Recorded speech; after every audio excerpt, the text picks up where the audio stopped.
हजुरबाट पनि आज्ञा भएको छ केही निवेदन पनि प्रस्तुत गर्ने। अघि हाम्रो सन्त गुरुजनहरूले धेरै भनिसक्नु भएको छ गुरुको बारेमा आज के हो भनेर। आज गुरु पूर्णिमाको दिन, व्यास जयन्ती। भगवान व्यासको पनि आजको दिनमा जन्म भएको हुनाले आज व्यास जयन्ती पनि मनाइन्छ।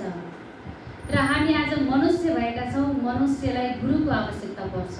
अरू कुनै पशुपन्छी प्राणीलाई गुरुको आवश्यकता पर्दैन, किनभने उनीहरूसँग विवेक बुद्धि नै छैन कि जीवन कस्तो बनाउनुपर्छ। राम्रो काम नराम्रो काम के हो केही थाहा छैन। केवल प्रकृतिको जस्तो नियम छ त्यस्तै नियममा उनीहरू चलेका हुन्छन्। त्यसैले हामी त्यो पशुपन्छी प्राणीहरूभन्दा बेग्लै भिन्न प्राणी भएको हुनाले मनुष्य मात्रलाई मात्र गुरुको आवश्यकता पर्छ। र गुरुबाट नै हामीले जीवनको असली बाटो पहिचान गर्ने हुनाले गुरु मान्ने परम्परा चलिआएको हो।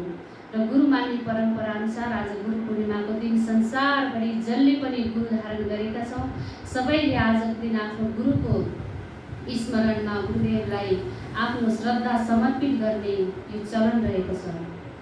हामी त मनुष्य भयौँ। हेर्नुहोस्, भगवानहरूले पनि गुरु वरण गर्नुभएको थियो, गुरु थाप्नु भएको थियो। साधारण मनुष्य मात्र होइन, राम कृष्ण जस्ता भगवान हामी मान्छौँ जसलाई, उहाँहरूको जीवनमा पनि आफ्नो आफ्नो गुरु हुनुहुन्थ्यो। भगवान श्री रामको वशिष्ठ र विश्वामित्र जस्ता गुरु हुनुहुन्थ्यो जसले सम्पूर्ण राजनीति, कला, ज्ञान, विज्ञान, शास्त्र र जीवनको अनन्त ज्ञान उहाँहरूले सिकाउनु भयो र सिक्नुभयो। श्री कृष्ण भगवानको पनि गुरु हुनुहुन्थ्यो, सन्धि पनि र एकजना पनि गुरु हुनुहुन्थ्यो। उहाँको दुईजना गुरु हुनुहुन्थ्यो भगवान श्री कृष्णको। घोर अङ्गिरस र सन्धि पनि नामको दुईजना गुरु हुनुहुन्थ्यो। पनि हाम्रो देशमा काठमाडौँमा स्थित श्री भगवान पशुपतिनाथको पनि गुरु हुनुहुन्थ्यो। शिव भगवानको पनि गुरु हुनुहुन्थ्यो दक्षिणामूर्ति, जुन आजको दिनमा दक्षिणामूर्तिको पूजा नगरिकन भगवान पशुपतिनाथको पनि पूजा गरिँदैन भने भगवानहरूले पनि आफ्नो आफ्नो जीवनमा गुरु वरण गर्नुभएको रहेछ। भने हामी साधारण मनुष्यको जीवनमा गुरु भएन भने हामी कति अन्धकारमा हुँदो रहेछौँ, अज्ञानमा हुँदो रहेछौँ।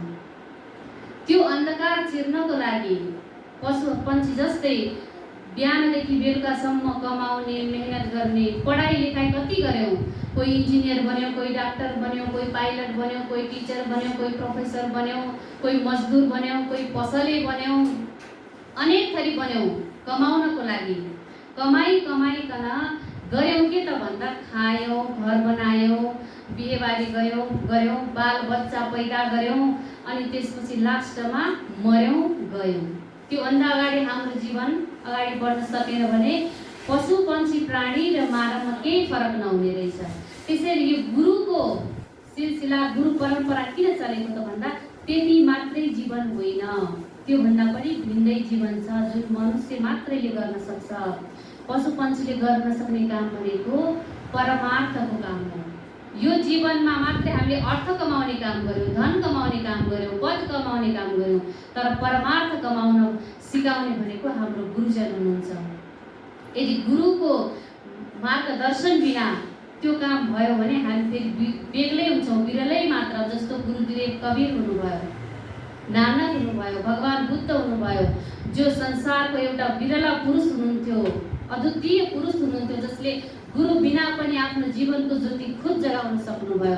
तर हामीमा भने त्यो क्षमता छैन। हामीलाई खान आउँदैन, बोल्न आउँदैन, हिँड्न आउँदैन, चल्न आउँदैन, यति लापरवाहीसँग जीवन चलाएका हुन्छौँ, जीवन के हो थाहा नै हुँदैन। तर गुरुको महत्त्व तबै मात्र थाहा हुन्छ जसले गुरु वरण गरेको हुन्छ। त्यसैले भनेको छ नि, गुरु करो जान के पानी पियो छान के। गुरु पनि जानेर गर्नु। जस्तो पानीलाई छानेर पिउँदा फोहोर भए पनि, धुलो परेको भए पनि छान्दाखेरि सफा पानी पिउन सकिन्छ, त्यस्तै गुरु पनि असली राम्रो र पारक दृष्टि भएको गुरु मिल्नु भयो भनेदेखि हाम्रो जीवनको बेडा सहजै पार हुन्छ। त्यसैले सद्गुरु कबीर साहेबजी हुनुहुन्छ, एक शब्द गुरुदेव का ताका अनंत विचार, थाके मुनिजन पंडिता वेद न पावै पार। गुरुदेवको एक शब्दले मात्रै पनि हाम्रो जीवनमा ठुलो परिवर्तन आउँछ। एउटा चरासुरा थियो, पिंजडामा थुनेर राखेको थियो कसैले। जति ठुलो सुनैको पिंजडामा राखे पनि चरीलाई वनमै राम्रो, वनमै रमाइलो लाग्छ भनिन्छ नि। वनको चरी वनमै रमाउँछ। त्यस्तै वनको चरी जुन चरा होस्, सुगा छोडेर कुनै पनि चरालाई, कुनै पनि जीवजन्तुलाई खुल्ला आकाशमा, खुल्ला वनमा, जङ्गलमा एकदम स्वतन्त्र भएर घुम्न मन परेको हुन्छ। त्यसैले त्यो एउटा चरालाई चाहिँ नि, सुगालाई पसलेले पिंजडामा थुनेर राखेको थियो र पसलमा आउने सबै मान्छेहरूले हेर्थे, आहा कति राम्रो सुगा, कति राम्रो। अरूलाई त थुनेर राखेको चरा पनि राम्रै लाग्थ्यो, तर सुगालाई पनि ठुलो पीड थियो। कहिले घुम्न फिर्न नपाउने, पिंजडामा कैद भएर बस्नुपर्ने सकसको जिन्दगी जिइरहेको थियो। अनि त्यही पसलमा बारम्बार एउटा भक्त ग्राहक गइरहन्थे सामान किन्नको लागि। अनि कहिले के भन्थे, कहिले के भन्थे, आज मेरो गुरु आउनु भएको छ, गुरुको लागि सामान लिन आएको, मेरो गुरु मोक्षदाता हुनुहुन्छ, मुक्तिको मार्ग देखाइदिनुहुन्छ, सधैँ त्यसै भनेर गुरुको खूब महिमा गाउँथे। अनि एक दिन सुगाले सुनेछ, यदि गुरु साँच्चै नै मुक्तिदाता हो भनेदेखि त मेरो पनि त मुक्ति गराइदिनु पर्ने, म मात्र यो पिंजडामा थुनेर कति दिन बस्नु। अनि त्यो सुगाले ती ग्राहकलाई भनेछन्, यदि तिम्रो गुरु साँच्चै नै मुक्तिदाता हो भनेदेखि मेरो पनि मुक्तिको मार्ग बताइदेऊ न, सोधेर आऊ न मेरो मुक्तिको मार्ग। म यो पिंजडाबाट कसरी मुक्ति हुने, मलाई पनि यो पिंजडाबाट छुट्न मन छ, साह्रै बन्धन छ, साह्रै दुःख छ यो संसारमा, यो पिंजडाभित्र मलाई मेरो पनि मुक्तिको बाटो के हो सोधेर आइदेऊ न भनेर त्यो ग्राहकलाई पठाएपछि ती भक्त आफ्नो घरमा गएछन्। गुरु आउनु भएको थियो। अनि गुरुलाई सोधेछन्, गुरुदेव म सधैँ एउटा पसलमा जान्छु सामान किन्नलाई, त्यो पसलमा पसलेले एउटा सुगा पालेर राखेको छ, त्यो मान्छे जस्तै बोल्न जान्दछ, त्यसले मलाई त्यहाँ सधैँ गएको देखेर आज के भनेको छ भने म हजुरको सधैँ त्यहाँ प्रशंसा गाउँथेँ, मेरो गुरुदेव त्यहाँ आउनु भएको छ, मेरो गुरुदेवको पूजा गर्नु छ, मेरो गुरुदेवलाई भोजन गराउनु छ भनेर म त्यहाँ सामान लिन जाँदा त्यो सुगाले सुनिरहेको हुन्थ्यो। अनि आज त्यसले मलाई के भनेर पठाएको छ भने म पनि मुक्त हुन पाए हुन्थ्यो। यो यस्तो पिंजडामा थुनेर सधैँभरि बस्दा बस्दा म निसासिसकेँ, मेरो जीवन यस्तो परतन्त्रतामा गुज्रिसक्यो, म केही दिन भए पनि त्यो जङ्गलको आनन्द लिन पाए हुन्थ्यो, खुल्ला घुमेर सैर गर्न पाए हुन्थ्यो भनेर भनेको छ। त्यसको मुक्तिको केही उपाय छ र गुरुदेव भन्दा गुरुदेव त एकदम काँपेर हात खुट्टा थरथर थरथर गरेर सिधै भैमा पछारेर फटफट फटफट गरेर सासै रोकियो। गुरुदेवको त एकछिन हेर्दा त शरीर पुरा भयो, सिद्धिनु भयो। ओहो आँकिए त्यो भक्त त, ओहो मेरो गुरुदेवलाई के भयो लौ नि, गुरु यो सुगाको कुरा सुनाउने बित्तिकै मेरो गुरुदेवको त प्राण नै परे जस्तो छ भनेर आत्तिएर रुन कराउन बिलाप गर्न थाल्यो। अनि यसो एकछिनपछि 5-7 मिनटपछि बिस्तारै फेरि पानी सानी छम्के ओरी गर्दाखेरि अनि गुरुको होस आयो बिस्तारै। अनि लौ न गुरुदेव के भयो हजुरलाई, के भएको थियो, यो सुगाको कुरा मैले सुनाउँदाखेरि हजुरलाई के यस्तो आपद पर्यो, के मनमा दुःख लाग्यो कि अथवा के भयो यसरी एक्कासी बेहोस हुनुभयो, हामी त कति अत्तालियो गुरुदेव भन्दा गुरुदेवले केही पनि जवाफ दिनु भएन, शुभ लागिरहनु भयो। त्यसले आफ्नो भोजन गराए, आफ्नो सत्सङ्ग सुने, त्यो दिन त्यसै बितेर गए, गुरुदेवले त्यसबारेमा केही भन्नु भएन। त्यस्तै गरी अर्को समय त्यही भक्त त्यो पसलमा फेरि पनि सामान त किन्न गइरहनु पर्यो पसलमा। जाँदाखेरि फेरि सुगाले सोध्यो, तिम्रो गुरुसँग सोध्यौ त मेरो मुक्तिको उपाय भन्दा सुगालाई देख्ने बित्तिकै त्यो भक्तलाई यस्तो रिस उठ्यो, तललाई सुगा तेरो कुरा सुनाउने बित्तिकै मेरो गुरुलाई कस्तो रिङ्गटा लागेर चक्कर आएर ती ढल्नु भयो, हात खुट्टा फटफट फटफट पारेर बेहोस हुनुभयो। कति इन्जेल हामीले बिलाप गऱ्यौँ, कति बेरपछि उहाँलाई होस आयो, कति पानी छम्किनु पर्यो, हाम्रो साथै गयो, हाम्रो गुरुको झन्डै शरीर नै छुटेको, प्राण नै परेको, तेरा कुराले त मुक्त होस् कि नहोस् के मतलब, त आफ्नै ठाउँमा बस, त परतन्त्रै ठिक छ, तेरो कुरा त सुनाउनै नहुने रहेछ आफ्नो गुरुलाई। त्यसो भनेर ग्राहक आफ्नो कामतिर लागे। सुगाले त चट्टै बुझिहाल्यो ए भनेर सुगा तुरुन्तै आफ्नो पखेटा फटफट फटफट फटफटाउन थालेर तिनै बेहोस हुन थाल्यो। फटफट गरेर देखेर उसको मालिकले पनि उसलाई हेरेर ओहो सुगालाई के भयो, किन पखेटा फटफटाएको, हेर्दा हेर्दै सुगा त सासै फेर्न छोड्यो। अनि यसो पिंजडा खोलेर हेरेको त सास पनि छैन, चल्ला पनि चल्दैन, यो त सिद्धे छ अब भनेर लगेर बाहिर फालिदियो। अब मरेको सुगालाई कसले पिंजडामा थुन्ने, बाहिर फाल्ने बित्तिकै सुगा त भुर्र उडेर गयो। बन्दी छोर सद्गुरुदेवको जय। भन्दैछु एउटा सानो सुगाको एउटा उपमा हो सद्गुरुजनहरूले दिनुभएको। सुगा जस्तो प्राणीले त गुरुदेवको इसारालाई सम्झिन सक्छ भने हामी जस्तो मानव बहुबुद्धिमान विवेकशील प्राणी हामीले एउटा गुरुदेवको अनन्त इसारालाई बुझ्न सकेनौँ भने मानव हुनुको केही अर्थ रहेन। सद्गुरु श्री कबीर साहेबजी भन्नुहुन्छ, बहुबन्धन से बाँधिया एक बिचारा जीव, केवल छुटे आपने किरे छुडावे पीर। अनेक बन्धनले बाँधिएका छौँ हामी, व्यवहारको बन्धनले, देहको बन्धनले, दैहिक भौतिक ताप भनिन्छन्, यस्ता अनेक बन्धनले हामी बाँधिएका छौँ। घर परिवारबाट छुट्टिनै मिल्दैन। सत्सङ्गमा त जान मन थियो, नाति नातिना हेर्नुपर्छ, घर कुर्नुपर्छ, ताल चलाएर हिँड्न मिलेन, अनेक थरीको बन्धन छ नि हामीलाई। त्यो बन्धन पनि बिस्तारै बिस्तारै फुकाइएन भने फेरि अनन्त बन्धनमा पर्नुपर्ने रहेछ। एउटा भजन छ, 3 बार भोजन भजन 1 बार, इसमें भी आते हैं उलझने हजार। खाना खाना पर्यो भने 3 फेरि 4 फेरि टाइम टेबल मिलाई खान्छौँ नि हामी, फेरि नत्र शरीरलाई फाइदा गर्दैन, डाइट पुग्दैन। अनि भजनको लागि, सत्सङ्गको लागि एकछिन, एक पल, 1 घन्टाको समय पनि मिलाउनै सकिँदैन। त्यो भनेको परमार्थको काम, अनन्त मोक्षको काम, संसारमै छुट्ने काम, छोराछोरी, नाति नातिना, घर परिवार त सबै छोडेर जानुपर्ने, यी छुट्ने जति मिले पनि।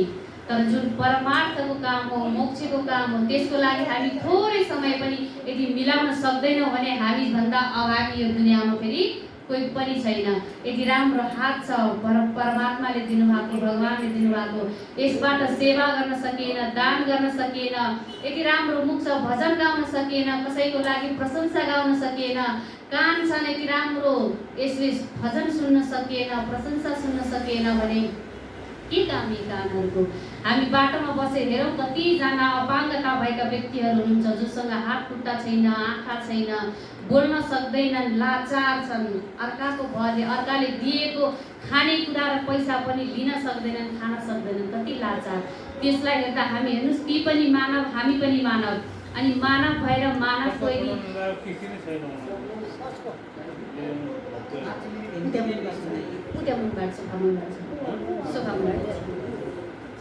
त्यसैले यो मानव जीवनको सार्थकता गुरुको शरणमा आएपछि हुने रहेछ। त्यसैले यो गुरु पूर्णिमाको अवसरमा, गुरु पूर्णिमा हामी मनाउँदा रहेछौँ। गुरुको स्तुति, गुरुको महान गुण, गुरु गोविन्द दो खडे काके लागू पाए, बलिहारी गुरु आपने गोविन्द दियो बताए। गुरु र गोविन्द एकै ठाउँमा उभिनु हुँदा, गोविन्द भनेको को? कृष्ण भगवान। कृष्ण भगवानलाई, विष्णु भगवानलाई हामी गोविन्द मान्छौँ नि। गोविन्द र गुरु एकै ठाउँमा उभिनु भयो र हामीलाई कसको नमस्कार गर्ने, कसको चरण पहिला छुने भनेर दुविधा पर्यो भने गुरुले देखाइदिनुहुन्छ। हेर, गुरु नै हो नि गोविन्द र जनाउने, उहाँ भगवान हो, भगवानको पाउ गर, भगवानको स्तुति गर भनेर देखाइदिने, सिकाउने पनि गुरु नै हो। हामीले जन्मेदेखि नमरेसम्म अनन्त किसिमका गुरुहरू हाम्रो जीवनबाट गुज्रेका हुन्छन्। एउटै गुरुबाट हाम्रो जीवन चलेको हुँदैन। दत्तात्रेयका 24 गुरु, त्यस्तै हाम्रो जीवनमा त अनेकौँ गुरु हुन्छ, हामीले गौर गर्न सकेका छैनौँ। उहाँले भन्नु, काग पनि गुरु रे, कुकुर पनि गुरु रे, ब्राह्मणको एउटा कन्या पनि गुरु रे, के गुरु। किनभने कागले एक्लै खाँदैन रे, केही चिज देख्यो भने सबै झुन्डका झुन्ड कागलाई बोलाएर मात्रै खान्छ रे। मानवले पनि एउटा गुण कागबाट लिनु रे। किनभनेदेखि एक्लै नखानु, बाँडेर खानु। एक्लै खाने त मान्छे हो, कमाएको छ एक्लै खाए, तर बाँडेर खायो भने त्यसको भगवानको अवतार मानिन्छ। त्यसैले अनि कुकुर पनि गुरु रे। कुकुर पनि जसको नुन खायो नि त्यसकै चाहिँ वफादारी गरेर, त्यसको लागि जीवनलाई दाउमा राखेर पनि उसले भुकेर चोर चण्डाललाई हेरेर रक्षा गर्ने काम गर्छ। त्यस्तै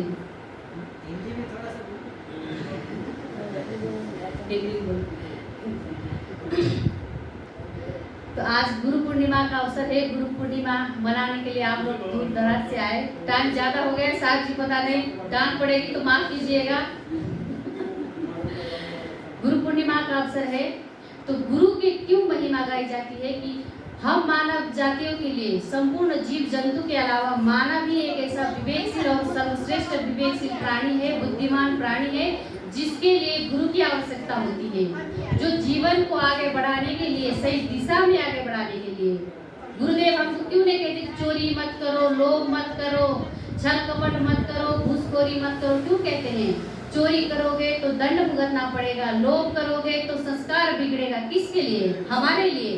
गुरु को क्या मिलेगा आखिर ये सब करके? गुरु तो हमारा जीवन बनाना चाहते हैं, और जो हमारे साथ में अगर गुरु है तो हमसे ज्यादा शक्तिशाली और कोई नहीं है। अगर किसी के जीवन में गुरु नहीं है तो उससे ज्यादा कमजोर इस संसार में कोई नहीं है, क्योंकि गुरु हमें क्षमा करना सिखाते हैं। कोई हमारे साथ अकड़ता हो, कोई लड़ता हो, झगड़ता हो, हमको नीचा दिखाता हो, हमारा निंदा करता हो, गुरु कहते हैं सहन कर लो ना। सहन करने से तुम्हारा संस्कार बनेगा। जो दूसरा अगर निंदा भी कर रहा है, तुम्हारा अपमान भी कर रहा है, अपयश भी गा रहा है, तुम्हें दबा रहा है, शोषण कर रहा है, तो सहन कर लो, क्षमा कर लो उसे। क्योंकि सदगुरुदेव कहते हैं क्षमा बड़न को चाहिए, छोटन को उत्पाद, या विष्णु को घटी गयो जो भृगुमारी लाभ। अगर भगवान विष्णु के छाती में अपना लात भी मारते हैं तो भगवान विष्णु को क्या फर्क पड़ता है? छोटे लोग, अनजान लोग, बीमार लोग, जो दूसरों को सताते हैं, जो दूसरों को तड़पाते हैं, वो अनजान है, अज्ञानी है, उन पर क्षमा करो। और जो क्षमा करना जानता है वही सबसे शक्तिशाली होता है। तो शक्तिशाली हम लोग सब है, सबसे बुद्धिमान है, सर्वश्रेष्ठ है, जो गुरु के शरण में आए हैं, जिनको सदगुरु का चरण मिला है, वो सबसे शक्तिशाली पुरुष है, शक्तिशाली आत्मा है, शक्तिशाली मनुष्य है। हम शक्तिशाली हैं, हम विचारवान है, विचार करने की क्षमता है हमारे पास। हम चारों तरफ विचार कर सकते हैं, फहम आगे, फहम पाछे, फहम दाहिने डेरी, फहम पर जो फहम करे सो फहम है मेरी। बोलो सदगुरुदेव की जय। इसलिए हमारे पास भी सदगुरुदेव है, सबसे सर्वश्रेष्ठ सदगुरुजन है, पार की सदगुरुजन है, जो हमें हमारे जड़ चेतन का भेद बताकर अपनी आत्मा का बोध कराते हैं। ऐसे गुरु के चरण में हम हैं, और सारे जंजाल का, दुख का फसाना जो भी हमारे जीवन में पड़ा हुआ है, उससे अलग होने के लिए भजन सिखाते हैं, सत्संग सिखाते हैं। भजन करो, जीवन में मुक्त हो जाओगे। इसलिए बहुबंधन से बात या एक विचारा जीव की बल छूटे अपने कीरे छुड़ावे। पीयू पीयू हमारे गुरु है, गुरु ही हमें संसार के भवबंधन से छुड़ाने की ये दृष्टि देते हैं। वो दृष्टि हमारे पास है, हम वो दृष्टि लेकर के जीवन में आगे बढ़ेंगे तो जीवन का संपूर्ण दुख नाश होता जाएगा। दुख का मतलब है जो भी हमारे साथ में दुख आएगा, धन से, पद से, परिवार से व्यवहार करते हुए, वो दुख टलने वाला नहीं है, लेकिन दुख सहन करने का क्षमता मिलता है हमें। इसलिए सत्संग की जरूरत है। जिसके पास सत्संग नहीं है ना, वो गोली, बंदूक, बारूद लेकर के आगे बढ़ जाते हैं, तलवार लेकर के गला काटने के लिए पीछे नहीं पड़ते, दूसरे की बहू बेटी को गलत नजर से देखते हैं। तो जिनके जीवन में सत्संग नहीं है, गुरुजन नहीं है, तो ऐसे ऐसे कीर्तियां करते हैं, काम करते हैं। तो जिनके जीवन में गुरु है तो क्या वो ऐसा कर सकते हैं? कभी नहीं। इसलिए हमारे जीवन में गुरु है, हम सबसे भाग्यशाली और शक्तिशाली आत्मा है, शक्तिशाली इंसान है, हम जीवन के सौभाग्यशाली इंसान है। इसलिए संत गुरुजनों के चरण में आए हैं, हम ये जीवन का लाभ उठाते रहे। ऐसे ही नित्य प्रति सत्संग करते करते रहने से जीवन का बेड़ा पार हो जाएगा, मोक्ष मार्ग को हम प्राप्त कर सकते हैं। इन्हीं शब्दों के साथ मैं विराम लेती हूँ। बोलिए श्री सद्गुरुदेव की जय, संत समाज की, भक्त समाज की, आज की आनंद की, सद्गुरु